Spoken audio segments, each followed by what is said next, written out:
Welcome to this, the third lecture in a series of videos that we're doing on Of Mice and Men, going through the novel chronologically and dealing with some of the themes that Steinbeck explores through the story as we go. In this third lecture, which I've entitled A Brutal Landscape, Hope and Disappointment, we're going to look at just that, the dreams, hopes, aspirations of the characters in the story, and how those inevitably end in disappointment. Of Mice and Men is all about futile hope, the pointless anticipation of a better future. Why pointless? Well, the title itself compels us to expect the worst, to view plans and aspirations through a lens of pessimism. In this video, we'll explore 4 instances of hope and expectation, considering what it is that drives characters to long for something better, as well as how Steinbeck layers their dreams with problems and inadequacies that will inevitably cause them to crumble and fail. Really, all of the instances we consider will follow the same general pattern. Hope leads to disappointment. In the brutal landscape of 1930s America, typified by the microcosm of society that Steinbeck constructs in this unnamed ranch just south of Soledad, prosperity is yearned for, but disaster is never far away. So here's the plan. We're going to look at 4 things. The brutal landscape means that the hope to be known leads to the disappointment of being forgotten. The hope to live freely leads to the disappointment of living in limitations. The hope to possess dignity leads to the disappointment of accepting disrespect. The hope to pursue passions leads to the disappointment of giving up on desires. Firstly then, the hope to be known leads to the disappointment of being forgotten.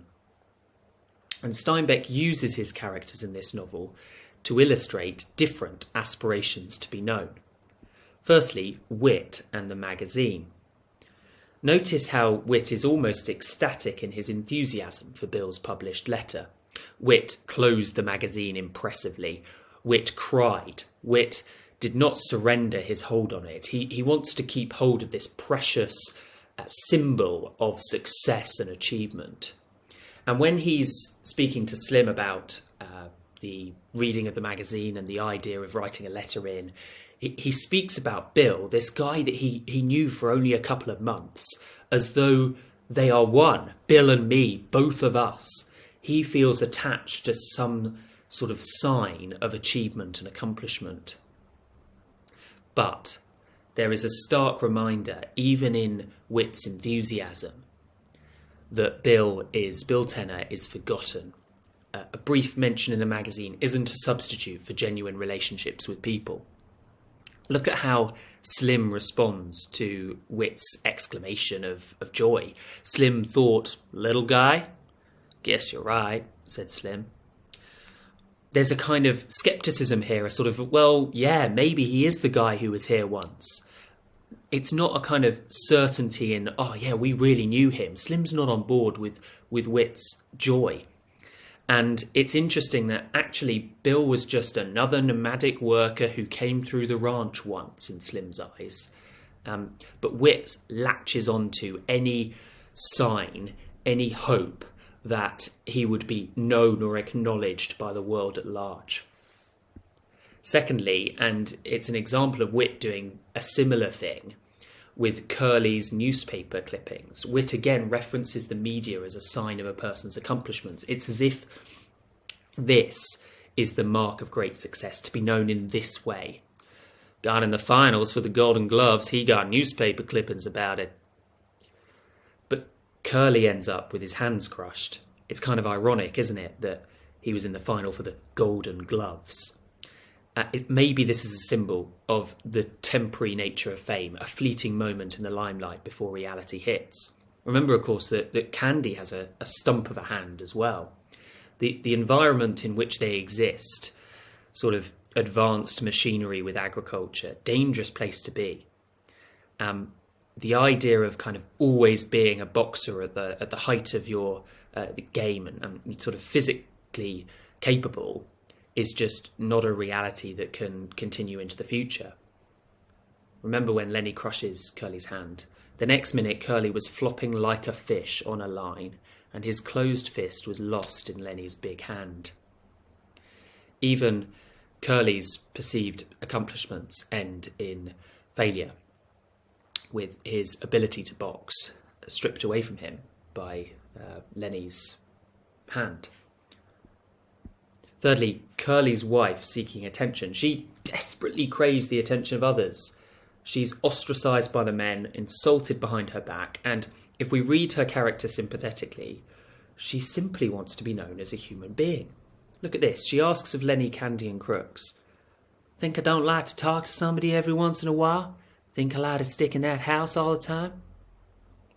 She asks these questions because she knows that they understand loneliness. They understand what it means to be ostracised, to be separated from other people, to not be acknowledged in the same way as others. And so she appeals to them because she thinks that they're perhaps more likely to offer her the attention that she so craves than the other men. But she is rejected even by them. They don't want to know her. Candy says, "You ain't wanted here. We told you ain't." Fourthly, another example of wanting to be known, but the disappointment of being forgotten. Candy's dog is shot by a stranger. And the dog is a perfect companion. He's known intimately. Look at this description. Candy rolled to the edge of his bunk. He reached over and patted the ancient dog, and he apologised. "I've been round him so much I never noticed how he stinks." It's this idea that by being alongside someone, you begin to kind of not notice their flaws because you know each other so well that you look past those. They have such a strong bond that the idea of him stinking doesn't really matter to Candy anymore. He patted the ancient dog, something that really isn't required. If you think of a working dog, the idea of keeping a pet in Dust Bowl America during the Great Depression when money's hard to come by, it makes zero sense to have a pet at this time, and yet Candy does and goes out of his way to care for him. He feeds him milk. And the dog is known and loved by Candy, but is killed by a stranger. And Candy acknowledges this later when he speaks to George. "I shouldn't ought to have let no stranger shoot my dog." So the dog ends his life with somebody that he doesn't know. And so the idea of being attached and connected to somebody inevitably ends in the disappointment of being forgotten. Finally, on this section, George goes around with a guy he knows. Throughout the novel, the idea of having someone who knows you, who you can talk to, is seen as a great privilege. So Crooks mentions it when he says, "I tell you, a guy gets too lonely and he gets sick. If some guy was with me, he could tell me I was asleep." He thinks about all these hallucinations that he has when he's alone. He starts to imagine things, and the truth seems hazy. And he says that if he was with somebody, then they could tell him whether what he was seeing was true or not. And Slim comments that they get so they don't want to talk to nobody, in response to George's claim that he's seen guys that go around on the ranches alone. They get mean. This idea of sort of knowing someone, preventing you from getting sick and getting mean, it's seen as this ideal. And yet, unfortunately, in the brutal landscape of 1930s America, this is just that. It's an ideal. It's not something that can materialize in reality, at least not for the long haul. But if you know someone, that comes with a whole host of difficulties. It comes with burdens and responsibilities that put you in danger. George says when he comes back after being in town and he finds Lennie and Candy talking to Crooks in the barn, George says, "Jesus, seems like I can't go away for a minute." George realises that in order to sort of protect this special relationship that he has with Lennie, he can't leave him. There's no moment in which he can kind of take his eye off Lennie, because he could destroy what they've got in a second. Okay, our second thing is the hope to live freely leads to the disappointment of living in limitations. What do we mean by live freely? The idea of having autonomy, freedom over the course of your own life, that was integral to the American dream.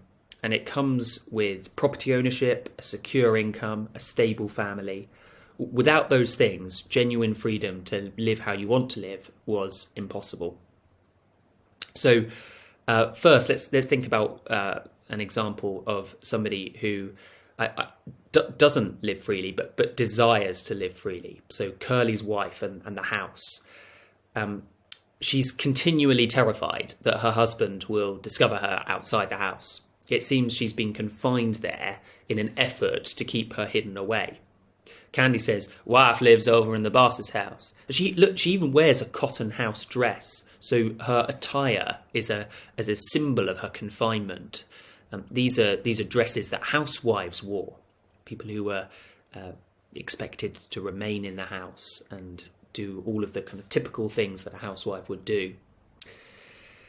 And she was suddenly apprehensive when she was told about Curly going into their house.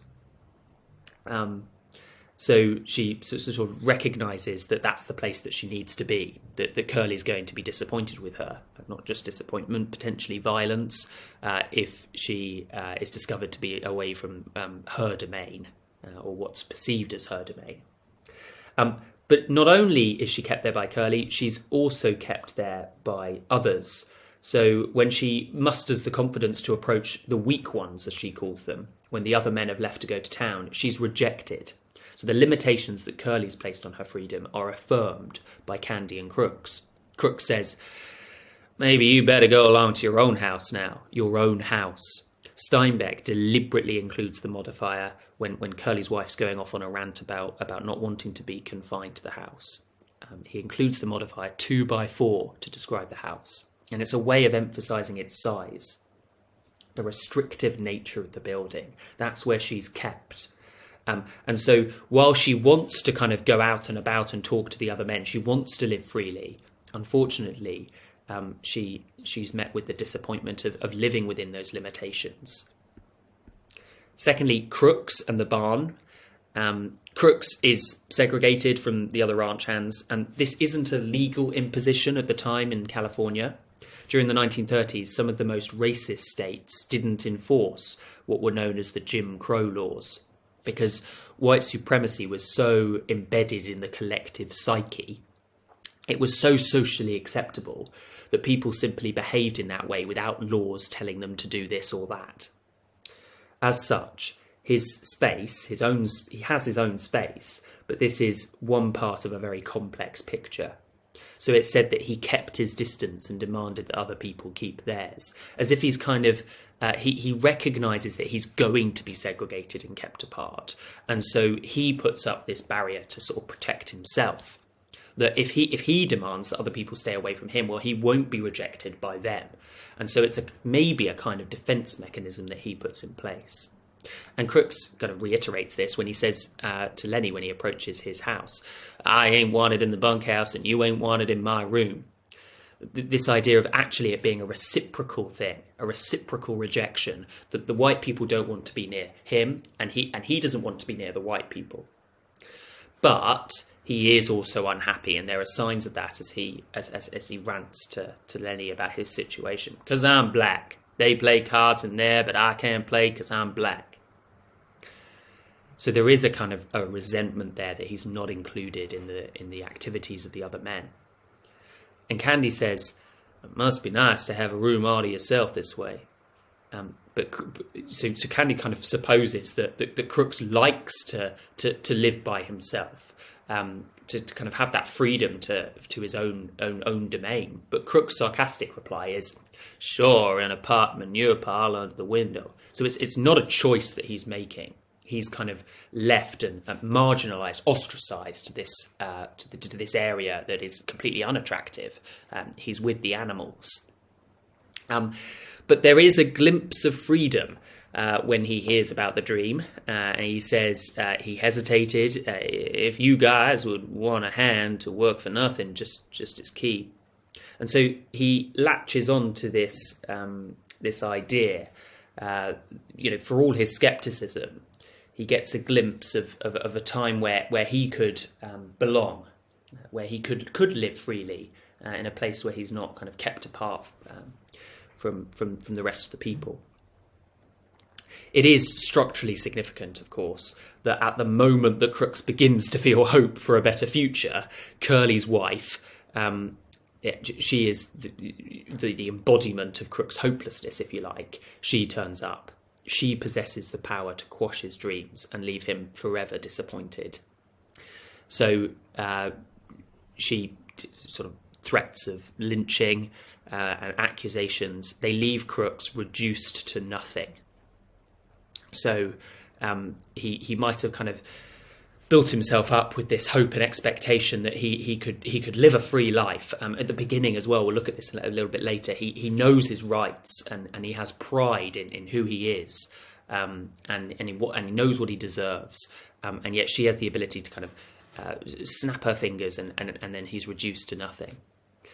He's forced to tell Candy at the end of this chapter that I didn't mean it, just falling. I wouldn't want to go to no place like that. And we sense that this might be a kind of lie. This chapter ends in the way that it begins, with Crooks rubbing his back. And a cyclical structure this is, that Steinbeck uses to express the futility of dreams in this brutal landscape. He does it again and again throughout the novella. And it's devastating, isn't it, when at the end of the chapter he looked at the door for a moment. The door to the outside represents a fleeting hope, in which, however briefly, he felt that a better future was on the horizon. Remember, noiselessly Lennie appeared in the open doorway. And now Crooks looks longingly at the place where Lennie was, a place that was occupied for a moment, a place that nobody ever goes because they say I stink. So his hope to live in a freer way than he is on the ranch, it ends with the disappointment of living in limitations. He knows his place. Curly's wife reduces him to nothing, and then he's abandoned. He's left back in his own space, and the segregation is reimposed by the sort of social order of the time. George comes in and he's like, "Why? What are you doing in Crooks' room, Lennie?" And so the kind of normality is restored. The racism and the white supremacy of this time is re-established at the end of this part. Finally, thinking about freedom and limitations, George, Lennie, and Candy, one of the things that characterises their dream of the ranch is this idea of autonomy. They, as a group, they when they believe that they can swing her, they start to fantasize about the freedom of having our own place where we belonged.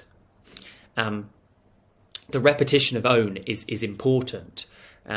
Candy says, "I'll be on our own place and I'll be let to work on our own place." So he says it twice in one sentence, this idea of them having the freedom to make decisions. And George himself lists a series of hypotheticals in which they would have the freedom to choose. "We wouldn't ask nobody if we could, just say we'll go to her and we would." Notice how the modal verbs are used to convey the shift from obedience to a ranch owner to their autonomy to decide. So they would have to obey the boss, wouldn't they? He's the one who has the say-so as to what they do. Candy establishes that right at the beginning when he talks about the boss being kind of quite a nice boss and letting them have certain things. But it's important, isn't it, that the boss lets them have certain things. It's not that they get to choose. And Candy uses this hypothetical autonomy as a weapon against Curly's wife when she turns up in Crooks's room. "You don't know that we got our own ranch to go to and our own house. We got our own land and it's ours." Listen again to how he's repeating that word own as a sort of way of showing their freedom or their potential freedom in the future. But like every other dream, like every other hope, this one ends in disappointment. This one is crushed too. When Curly's wife is discovered dead, it says, "Before George answered, Candy dropped his head and looked down at the hay. He knew." It's this idea that that hope of freedom is something that actually in the back of their minds they know isn't possible. And when Candy's left alone with the dead body, he repeated the old words, and it sounds like some kind of myth when he repeats it now. He tragically lists the hypothetical freedoms that are just that, they're hypothetical. We would have went to her, the ones that George has listed earlier in the novel. And at the end, he's blinded with tears. It's not accidental that Steinbeck chooses these moments to emphasise the harsh reality. He describes Candy and his appearance at this point as he went weakly out of the barn and he rubbed his bristly whiskers with his wrist stump. So the idea of living freely, of a man like Candy who is maimed, who's disabled and who is old, it's just hopeless. He has to accept that he's going to live within certain limitations that society has imposed on him. The idea of him going off with George and starting up their own ranch, it's just a vague fantasy. It's not something that can ever materialise. Okay, thirdly, the hope to possess dignity leads to the disappointment of accepting disrespect. So firstly, Curly's wife and her appeal for sympathy. She is desperate to be afforded dignity. So she asks Crooks, Candy and Lennie, "What do you think I am, a kid?" She wants to have that status afforded to her that she doesn't feel that she's got. And when she speaks to Lennie just before she dies, she asks, "Ain't I got a right to talk to nobody?" She wants to have the same rights and the same privileges as everybody else on the ranch, irrespective of her gender. And again, she's proud of her acting ability. When she says I was a natural, she repeats it more than once. But the men simply won't give her anything but disrespect. That's all she deserves in their mind. When she comes into to Crooks's space, when Candy and Lennie are there, Candy says, "Go along and roll your hoop." So she's a child in his eyes. Look at the picture on the left, this sort of rolling a hoop, sort of child's game. And so he's mocking her. She's just kind of exposed her insecurity about them thinking she's a kid. And Candy affirms that. He says, "Yeah, you are just a kid. Off you go." And of course they use derogatory language like tart and jailbait. And even in death, when she's lying there on the floor, according to Candy, "She wasn't no good. She ain't no good now, the lousy tart." So this idea of her kind of, her being dead is no different from her being alive. She was a lousy tart all the way through. She had no dignity, did she? And it ends with the disappointment, less of a realization, more of a kind of, she's dead. So she has to accept the disrespect that's afforded to her after she's gone. She had no autonomy, no freedom to influence people's verdict on her life. Secondly, Curly's wife's treatment of Crooks. So Crooks actually is given an immense amount of dignity at the beginning of the chapter in which he features. He's somebody who knows his rights. He has a mauled copy of the California Civil Code for 1905. This is something that would have sort of detailed what he was entitled to as a black man in 1930s America. And he tells Lennie, you got no rights messing around in here at all. So he knows where he stands in terms of segregation, and in terms of what he's allowed to do and what other people are not allowed to do. And he says as well, a coloured man got to have some rights even if he don't like them. But this dignity, this pride that he has at the beginning of the chapter is completely stripped away by the end, because Curly's wife's status as a white woman trumps Crook's legal rights. And she makes that graphic threat, doesn't she, to keep your place then. I could get you strung up on a tree so easy it ain't even funny. And it's horrible, this idea that a human can have that much power over another human, and can reduce them to just this kind of dehumanized and sort of worthless state. And that's what she does to Crooks. And Crooks, perhaps it's more revealing in his response when he's reduced to nothing, but also he feels forced to reply with, "Yes, ma'am," to kind of give her that title of respect. So when he suffers disrespect, he has to sort of swallow his pride and give her the respect that within this society she deserves and he doesn't. So his hope to kind of possess dignity and to be given that dignity by others is torn away by her. Finally, Candy's hope to help on George and Lennie's ranch. He's a man that doesn't offer anything in a productive sense. So he's old and he's disabled. So he, in sort of crude terms, he's useless, at least in this brutal landscape. And he wants to feel a sense of purpose. He wants to feel as if he's wanted, even if he's not needed. So he says, "You seen what they done to my dog tonight?" He recognises that the dog's been killed because it's useless and it's actually a burden on other people. And he makes that link between the dog and himself.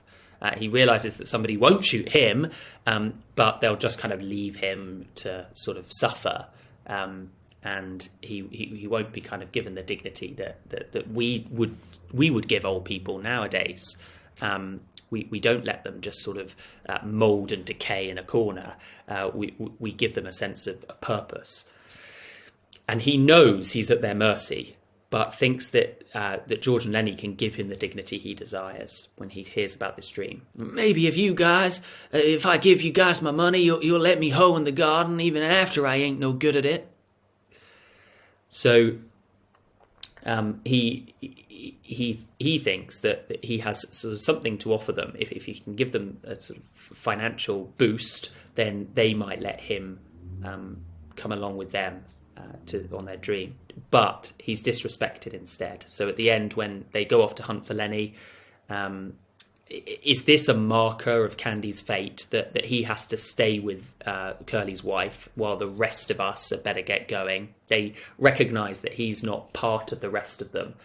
He's not capable of sort of that physical exertion that they're going to need to hunt down Lennie.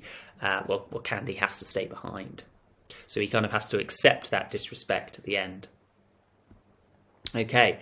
What about the hope to pursue passions and that leading to the disappointment of giving up on desires? We're just going to look at two examples here.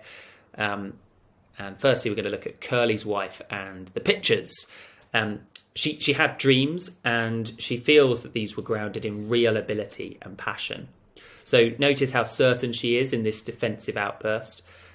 "I tell you, I could have went with the shows, not just one neither, and a guy told me he could put me in pictures." She was breathless with indignation. She's really certain, isn't she? "I tell you, I could have, and not just one neither." She wants to really assert that she was passionate and that this wasn't just a kind of whimsical fantasy, but something that was grounded in reality. And when she's telling Lennie about her past, she looked closely at Lennie to see whether she was impressing him. She wants him to view her in a different light. She wants all of them to view her in a different light, as somebody that does actually possess talent and isn't just kind of sexualized or viewed through the lens of the promiscuity as most of them do. And I think it's worth looking at a bigger chunk of text to see Curly's wife dream in starker detail. "Could have been in the movies and had nice clothes, all them nice clothes like they wear, and I could have sat in them big hotels and had pictures took of me. When they had them previews, I could have went to 'em and spoke in the radio, and it wouldn't have cost me a cent 'cause I was in the picture, and all of them nice clothes they like wear, because this guy says I was a natural." Look at the use of modal verbs. Could. Very similar, isn't it, to George's angry tirade at the beginning of the novel. The dreams in Steinbeck's Of Mice and Men, they follow a very distinct pattern.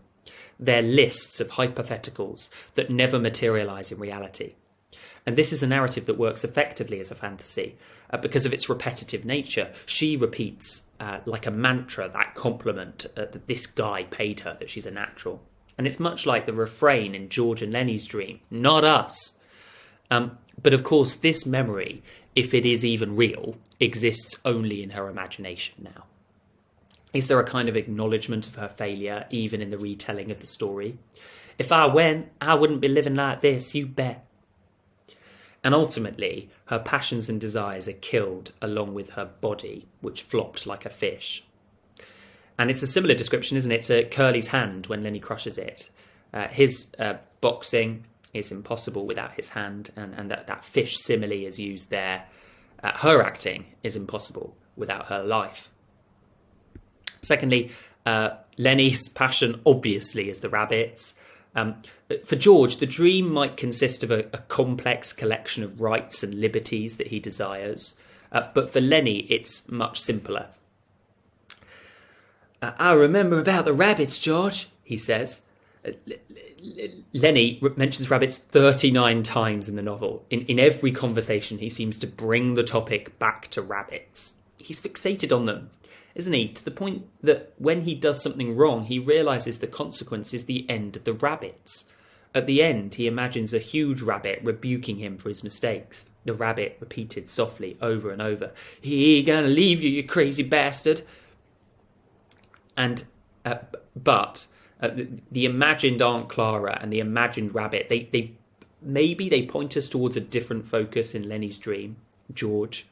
Everything seems to stem from Lennie's fear that George will leave him. It's his companionship with George that is at the centre of his dream. But his passion for the rabbits, his passion for George, they end in disappointment too. At the end, he lay without quivering. He will never pet the rabbits that he imagined so often. So, 4 things. The hope to be known, it ends in disappointment because you're forgotten. The hope to live freely, it ends in disappointment because you have to accept your limitations. The hope to possess dignity, well, you end up knowing your place and you're disrespected if you're viewed as inferior in this brutal landscape. And the hope to pursue passions, well, they end in the disappointment of giving up on desires. Candy has to give up. Lennie has to give up. Crooks has to give up. Curly's wife has to give up.